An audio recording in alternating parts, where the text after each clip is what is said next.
Ah, mga kababayan, dito naman tayo, vlog lang, vlog. Sige. Sara, Sara, Sara. Suportahan natin si Sara, suportahan si Sara. Dapat siyang manalo ngayong eleksyon. Alam niyo kung bakit? Gusto ko yung pangarap niya, yung maging province of China tayo. Kaya idol ko siya. Oh, di ba?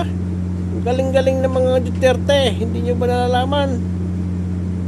Kayo kasi hindi kayo makaintindi sa mga Duterte. Kaya ako, suportado ko si Sara.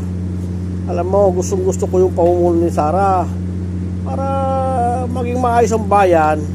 Patayin lahat ng adik, buhayin yung mga drug lords. Yan, maganda yan, di ba? Magiging negosyo, di ba?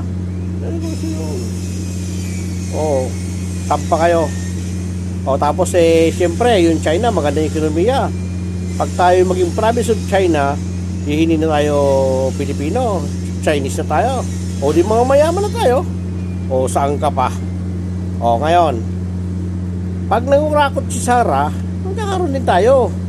Kasi bibigyan tayo Yung iba, hindi nangurakot. Kasi si BBM, hindi nangurakot Yung mga galamay niya siguro. Wala tayong mapala doon, hindi tayo maambunan. Kaya Sara tayo. Diba? Yung mga kurakot, paborito si Sara Ano? Sara, Sara, Sara. Saan ka pa? Diba? Salamat po.